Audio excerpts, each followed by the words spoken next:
જેમાં એનેલોગ પનીર અને cheese butter પર જ્યારે પ્રતિબંધ છે ત્યારે આરોગ્ય પ્રધાન પ્રફુલ પાનસેરે TV9 સાથે વાત કરી પ્રતિબંધનો કડક અમલ કરવામાં આવશે તેવું તેમણે કહ્યું। પ્રતિબંધ ન હતો એટલે વેચાણકર્તાઓને છટકબારીનો લાભ મળતો હતો તેવું તેમણે કહ્યું। સાથે જ કહ્યું કે આરોગ્ય વિભાગ અને પોલીસ જોડે રહીને કામ કરશે। જ્યાં આવું પનીર વેચાતું હશે તેની સામે કાયદાકીય કાર્યવાહી હાથ ધરાશે અને food and drugs control team દ્વારા સતત મોનિટરિંગ થશે। નાગરિકોને પણ આ અંગે ફરિયાદ કરવી હોય તો જિલ્લાના ફૂડ વિભાગમાં કરી શકાશે તેવું પ્રફુલ પાનસેરેનું કહેવું છે।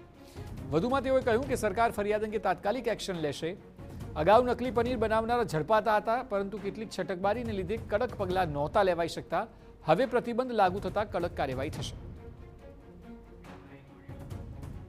ઘણીવાર પોલીસ વગેરે એસઓજી કંઈક આવી ફેક્ટરીઓ પકડતા હતા પણ પ્રતિબંધ ન હતો એટલા માટે એમને એનાલોગ પનીર માટેના ચોક્કસ નિયમોથી બનાવી શકાય એવું ફૂડની એક ગાઈડલાઇન્સ પ્રમાણે બનાવી શકતા પણ પ્રતિબંધ ન હોવાથી પોલીસવાળા કે એસઓજી દરેક લોકો કે અમારી ટીમ એ પૂર્ણ રીતે એના ઉપર કાર્યવાહી કરી શકતી ન હતી જે અમારી એક સારા કામની અંદર આ એક બાધારૂપ હતું। પ્રફુલ પાનસેરેનું કહેવું છે કે સરકાર આ અંગે છેલ્લા 4 મહિનાથી કડક કામગીરી કરી રહી છે અને આવું પનીર બનાવતા 50% એકમો સામે તો અગાઉ કામગીરી પૂરી કરી દેવાઈ છે અને આગળ પણ હવે કડક પગલાં લેવાશે।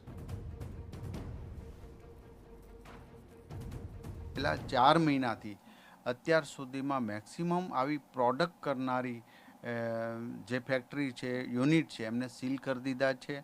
એમને હવે બનાવવાનું પણ બંધ કરી દીધું છે તો મેક્સિમમ 50%નું કામ અમારું પૂર્ણ થઈ ગયું હતું। દંડાત્મક કાર્યવાહી કરીએ છીએ જેથી કરીને હવે એક ડર એક ખોફ ઊભો થઈ રહ્યો છે અને લોકોને પણ હું વિનંતી કરું કે સસ્તામાં ન પડતા જે સ્ટાન્ડર્ડ ડેરીઓ છે એનાથી સસ્તું આપે તો સમજી લેજો આ બનાવટી જ છે।